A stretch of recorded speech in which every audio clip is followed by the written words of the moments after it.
as well the Hot Country Hits Facebook page, and as well the 102.7 Facebook page, our YouTube channel too. And in the studio with us this morning, Dr. Kyle Corlett. How are you, sir? And thanks for coming in this morning. Great. Thanks for having me, Chris. Absolutely. Let's chat about school in session starting next week, right? To Tuesday, September 5th. Yeah, and I asked that right out of the gate because there is a letter that you issued, I believe, yesterday in regards to construction and some rumors that are out there and all of that. So we're going to kind of debunk that a little bit today. And unfortunately, sometimes you got to do that, right? You got to get the word out as much as possible. And you did that for a parent letter that went out yesterday. You utilized your social media channel this morning, radio. I'm sure some of the newspapers will pick it up, and that conversation is important to get that word out and debunk that, because as an administrator, you want to start the year off on a good note, right? On an exciting note. Is that fair? That would be nice. Okay. Absolutely. So let's talk about, first of all, let's talk about the construction efforts over the summer. How have they gone? Where are we at progress-wise at this point? Sure. We are ahead of schedule in some ways. There's a crisis every day. Mm-hmm. So just to give you an example, with our field goal posts, we're super excited to have a new football field, and that's something that the community approved and expressed interest in 4 years ago. Mm-hmm. And so weeks before the first football game, we heard the field goal post won't come in time. Mm. So we joked about, just holding up our hands and being the field goal post ourselves. They did come in time. Okay. They were installed incorrectly. Oh. 14 inches off. So the guy had to come back, redo it, and then one had to be corrected with welding too. Mm-hmm. So I've been asked, why don't we communicate before rumors start? Mm-hmm. Well, there's a crisis almost every day that we are confident that we can address. So we don't want to alarm people by sending out too much communication. Mm-hmm. Right now, we had an inspector come in on Tuesday, and a couple of inspectors. And one inspector said that our entryway for the high school is an egress or a passageway and needs to have sprinklers. Oh, boy. Well, our architect had classified it as a lobby, because when you come in, there's lots of seats. It's open space. It'll be where the new concession stands are for Holly Gym. Mm-hmm. And so under their definition or interpretation of the code, it did not need sprinklers, and the state had approved that plan. Mm-hmm. So, but at this point, to go back and try to, pursue that or reject that statement from the state or the inspector, that's almost impossible. Once the inspector says, "Hey, this is what has to happen," your hands are tied at that point. Is that fair? Yeah, and so and this is typical. When you have any major construction project, you expect an inspector to come in mm-hmm. and have some things that need to be wrapped up. Another thing was Holly Gym. That gym is super old. But the fire marshal said, hey, the main doorway needs to be 14 inches wider. Wow. All right. So, and that's fine. But what the marshal said was, hey, just reduce capacity or how much is being used, and I'll approve you. Just make sure you get it done as soon as possible. And so that's what we're expecting with the current situation with the other inspector for the high school entryway. Okay. Is that they'll come in and say, yeah, I didn't give you occupancy yet, but I expect a plan of when you're going to install the sprinklers and how you're going to make sure the building is safe for students to return. So he's coming in on Friday, and that's one of those things. It's hard to explain all of that in a letter. Mm-hmm. Now, there is a chance the inspector would come back and say, nope, you can't open school, but our construction managers have said that they've never had a situation like that, that usually inspectors are understanding, because it's going to take 3, 4, 5 weeks to install a sprinkler system. Yeah, It doesn't happen overnight. Yeah, that makes sense, and so there's a balance there. The inspector, you want them, or he or she wants to make sure that school starts on time. The construction company, they can't speed up that process any faster. It's not going to be, hey, weekend install. That just doesn't happen this day and age, and it's going to be a few weeks. Do you think that will? If the inspector comes in and says, okay, you can move forward this way, do you think that installation from your talking with the construction company will interfere with that entrance? Will it be an issue? Will you have to divert students around? Has that conversation come up at all? Yeah, we've already received quotes on how much it would cost, and I don't have specific details of if we would have to shut down the entryway. Typically, things like that, they can work after school is closed to get it done. So there is some additional cost. It's not unreasonable. I feel confident that we'll be able to take care of it, and just hope that the inspector works with us to develop a plan, make sure that we start next Tuesday. What would you say to the people, and there's going to be a handful out there that are going to say, well, why didn't they think about that? Why wasn't that approved? And it kind of goes back to your statement just a moment ago that the architect, had expected this. Is there... And I ask, and not to push blame on any particular person, but what is your answer when somebody says, "Well, why didn't they get that done? Why wasn't that part of the plan?" Our architects at GMB have worked with a lot of schools and have worked with the state on a lot of different projects, and they kind of expect inspectors to come back with a few minor things. We are pretty surprised that they came back with such a major request, because before construction begins, it's a multi-million-dollar project, and the blueprints have to be submitted to the state to be approved. Okay. So I don't really want to place blame on anyone, because our architects were following code. They got approval by the state. Because the inspector interprets the code a little bit differently. I respect that, and we need to make sure that if he thinks that we need a sprinkler system to make the building safe, then we'll comply. But it was not the original plan to put sprinklers in throughout the entire building. It's an older building, and doing the whole thing would be a lot of additional cost. Yeah, and I think that's a big point, is that this isn't a complete new construction. This is an update in certain areas, and in the bigger picture of things, that inspector is looking at, just like you and the Board of Education and everybody, the highest safety possible for our kids, right? Exactly. Okay.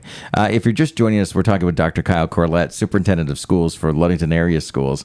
The door, that's an interesting one. I didn't hear about that. So the 14 inches of the door, what's the resolution there? Will that be something that is a couple of weeks off, and you've got to expand the entrance there? Yeah, for right now, we're planning on moving volleyball games to the elementary to use that gym. And that's the only thing in season right now, so it doesn't impact a lot of sports. And the reasoning was they're saying that since that's the main entrance, it needs to be wider to accommodate more people in case of an emergency. Originally, our architects were thinking that we had enough other entryways that they included that in their formula. It's like a mathematical formula to figure out, how much space you need to evacuate. So it's not a major thing. It'll take some time and money, but I appreciate the fire marshal being accommodating and letting us start without making that door wider. Yeah, absolutely. And that is the thing, is that it hasn't really slowed the process down to get school started and up and running for next Tuesday. You have teachers that are able to get their classrooms ready. What's that process look like right now? Yeah, there's a lot of work that occurred over the summer, remodeling classrooms, and we had to remove a lot of the teacher supplies and furniture, and now we need to move them back. The science classrooms were totally remodeled, new furniture and new floors, And so they have a lot of equipment, glass tubes. I mean, the chemistry sets. There's a lot of boxes that need to be moved back into the classrooms, and that's why I'm dressed a little casual today. No, it's all right. When I get done here, I'm going to be helping move boxes. Okay. Let me backtrack just a moment ago. Through this majority of our conversation this morning, it is about inspector hopefully approving for occupancy. Classes would start on Tuesday. Let's throw the scenario out. Okay. If that doesn't work in your favor, in the school's favor, what happens at this point? Well, the inspector needs to give us specifically what we can do to open. Because if it's based solely on installing those sprinklers, that's not really reasonable because that'll be a month out. Oh, okay. Oh, so, and that would be devastating. That would be, And typically they, like I said, they work with schools to make sure that we can open on time. Mm-hmm. So okay. I'm not too stressed right now. Okay. Rumors tend to fly, mm-hmm. and Chris, I get a lot of questions and requests from community members and parents, and I appreciate the input. A lot of times, there's just not a full understanding of what's going on, mm-hmm. And I don't want to put anyone on the spot, but in my previous district, I had gotten calls about, hey, you need to change daylight savings time. No. Yeah. Well, that's outside my you don't my have that power. Job responsibility. Absolutely. Or mm-hmm. invasive fish species. Okay. So, I appreciate the input from anyone, but we always have to remember we can only control what we can control, mm-hmm. right? And with construction projects, we've done our best to get things done as quickly as possible. And there's a little hiccup here, but mm-hmm. we're confident we'll work our way through. I can't promise anything. If for some reason we can't get occupancy for that entryway, then we'll work around it and maybe use the rest of the building mm-hmm. without using that entryway. Okay. There's other options out there. Absolutely. And I think after listening to you talk just for a few moments, I think there is the element of putting ourselves in your shoes and saying, okay, if you get this issue that comes up, you've got to be able to try to tackle it and as well balance communicating with the parents and the community with it. But I think there's more emphasis about trying to tackle this before you do that communication. Is that fair? Yeah. As I was saying before, there's a crisis almost every day mm-hmm. with schools. And it's hard to anticipate what will get the rumor mill going. Mm-hmm. It could be anything. And so if we feel comfortable in addressing a situation, we're not going to tell everybody, we might not have a football game on Friday because the goalposts aren't mm-hmm. in or were installed incorrectly or whatever it may be, because we have a plan in place. The same situation is, this is a similar situation where we feel like we have a good plan in place mm-hmm. and we're not worried. We've been just working with our construction team and waiting to collaborate more with that inspector. Yeah. What is, and if you're just joining us, we're talking with Dr. Kyle Corlett, Superintendent of Schools, Ludington area schools today. This is how many years have you been here now? This is the start of my second full year, so it's been a full year and a half. Okay, and things that you have been successful to kind of pat yourself a little bit on the back. What has that been like for the last couple of years? And then what does this year look like, if you don't mind? Well, I can't accomplish anything on my own. We have 250 staff, and I'm really proud of the staff that we have. We have a lot of veterans.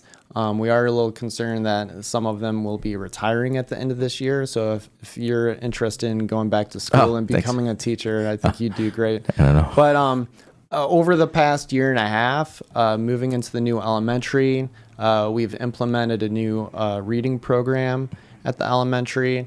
We've expanded our mental health supports and getting more counselors, and another SRO.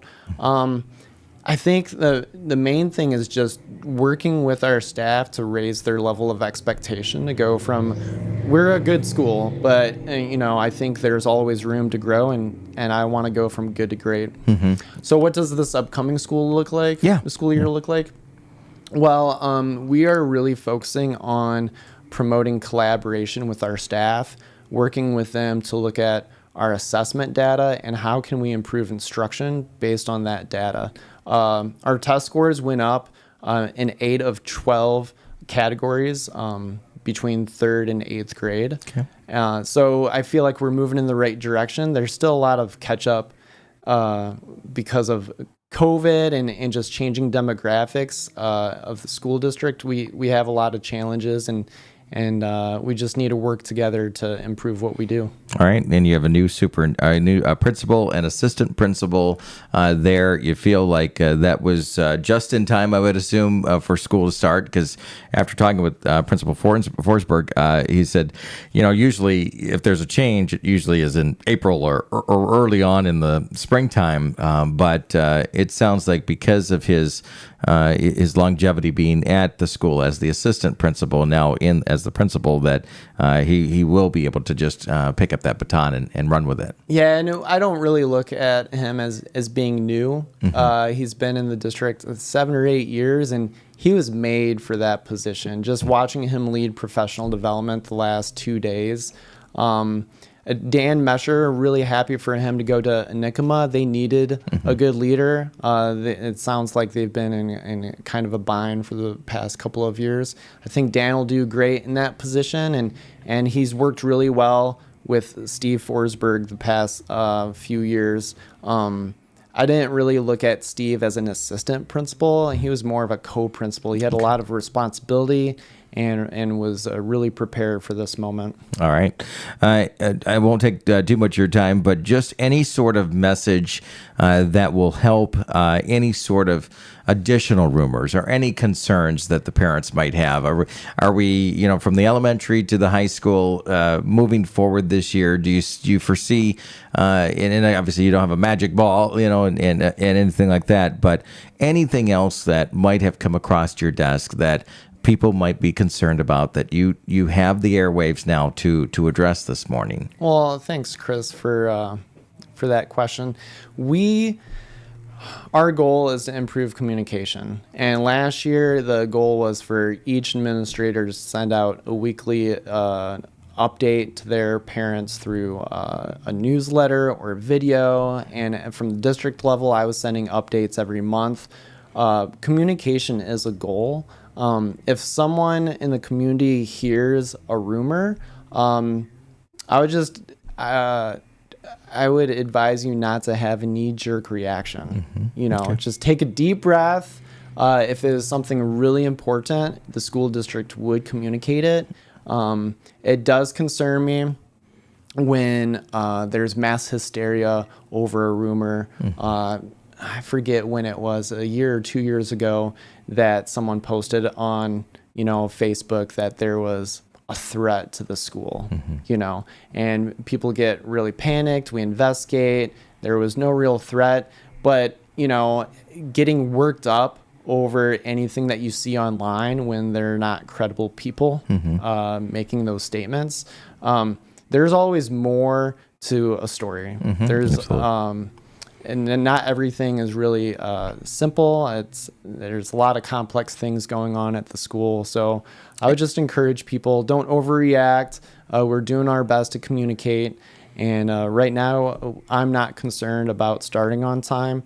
If for some reason we can't start on time, I will be at the inspector's house. No, I'm joking. I'm joking. So he is. But I think that's a good message that you relayed there. And I guess I can clarify it, I hope, with this question, is that the communication that you sent out, like the letter, it wasn't oh my gosh, we got to scramble and get that out. It was, okay, we've tackled this. We have some answers on that. Now we can communicate. So there isn't really a scrambling effect to communicate with the public. Is that correct? Yeah, I feel like it's, like I was saying before, there's a crisis almost every day that we have to respond to. And it's not always clear which ones will catch fire and get momentum online or in the community. So sometimes We are responding to things that, if we communicate to staff, hey, you can go in your rooms and get ready, but you can't bring your kids in yet because we haven't gotten full occupancy approved, right? And that timeline was Tuesday, literally inspection on Tuesday. Yesterday was Wednesday. And you sent out a letter the day after. So, from a perspective standpoint, that isn't a lot of time. That wasn't a long stretch of time to communicate with people. You got the letter out, and now you're here on the radio, and you're putting that information out. Do you think people expect faster than that? Well, here's the thing: is the school is an easy target. Because we're so visible, and it's we have a lot of responsibility, and the more responsibility you have, the more scrutiny you're under. Okay. Just to give you an example, I applied for a passport for my daughter, and was told the State Department would take 3 to 6 months. Okay, that's our tax dollars at work. It seems like that's an awfully long time, and I think we need to just sit back and appreciate. Public schools are amazing. It's amazing that our community comes together and supports educating every single child for free. And you see your tax dollars at work immediately. Whereas, the federal government, like, I can't just call a Secretary of State and say, why does it take 3 to 6 months to get a passport? Correct. And we don't see our federal taxes being implemented right in front of us as you do here. So in a way, I think it's a beautiful thing that, the community approved a bond in 2019, and it's something that they were promised to get a football field, and we followed through on that promise and did the best that we can. I think it's a beautiful thing, and people just need to understand, I get asked, well, how come we didn't spend that money on something else? Well, that's what the community approved. That's what they wanted. And we have to do our best to follow through on those promises, being responsible for those tax dollars and to provide the best education and facilities that we have for our kids. It's a big responsibility. We're doing the best that we can. There's always areas to improve on, and we're working to address those. Absolutely. And the goalposts resolved at this point? Resolved. Okay, there you go. They're up. I didn't have to stand up to Absolutely. be a field goal. And then tomorrow we'll know about, and by the way, Mitch Foster just commented on our Facebook. He says, keep up the great work, Kyle. The project will come together and benefit kids from now and into the future. And I think there's more sentiment in regards to the positive changes and instead of the negativity out there. Mitch is a great partner. I really appreciate the city. We were just communicating yesterday on the project, and it's one of those things again where we can always improve, but it's nice to have a colleague like that who understands the pressure that we're under and is willing to work with us. So absolutely. I appreciate that. Last question: if we don't ask, it wouldn't be a benefit to have you here. Is what is that action that would be taken if the inspector comes in? It's tomorrow, right? And says, "Hey, you can't." I would assume there's going to be some communication tomorrow from your office or from one of your departments there. What does it look like for the parents? Well, I guess both ways. You would still communicate with the parents. Hey, we're going to be opening on the 5th. What does that look like here in the next couple days? Yeah, we'll send out a letter and text message tomorrow when we get the final word. Like I said, there's a lot of different options, whether it's making a plan to have a fire watch in that entryway every hour reporting to the state that there's no fire, or not utilizing that space. There's a handful of different options that we can work with the inspector to make sure that we open on Tuesday, and then if there is some sort of disaster, there's always a possibility for a disaster. So you just got to roll with the punches, and we'll do our best to make sure that we educate our kids as soon as we can. All right. And then a final question, construction during the year, do we see that sort of disrupting anything? Is there going to be construction going on, or does it then pause and then pick back up in the springtime. Yeah, so during this school year, we'll be constructing a new cafeteria for the middle school. Okay. Right now, students are eating in gyms, and it would be great to give them a proper space to eat. Okay. So that'll be open in January, but we'll have the high schoolers use it first while we remodel their cafeteria the second half of the year. Okay. We'll be constructing a new middle school office this school year, and remodeling a handful of classrooms. So part of the high school and middle school will be walled off with temporary walls while those rooms are being remodeled. We really shouldn't see any disruption within the school day. They might hear some noises, but we've worked with a construction crew to communicate, if the noise is too loud or if they need to postpone that work so it doesn't disrupt class. Really just thankful that we've been able to get this project underway. When I started, it was like $9 million over budget because of inflation, and we had to revisit the scope of the work, and then trying to find contractors to come up to Ludington to get the work done. It's really just a miracle that this is coming to fruition. Absolutely. And congratulations on that. I wouldn't want to be in your shoes. I know you have a lot. I hear that a lot. No, absolutely.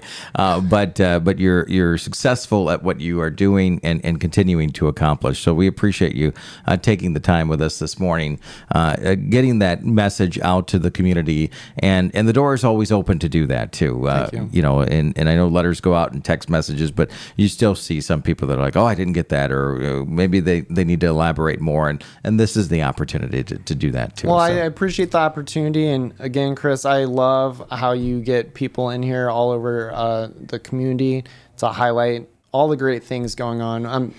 My wife and I are extremely happy to be living here. We're very happy. It is a great community. Just stay off social media. No, it's a tough one for sure.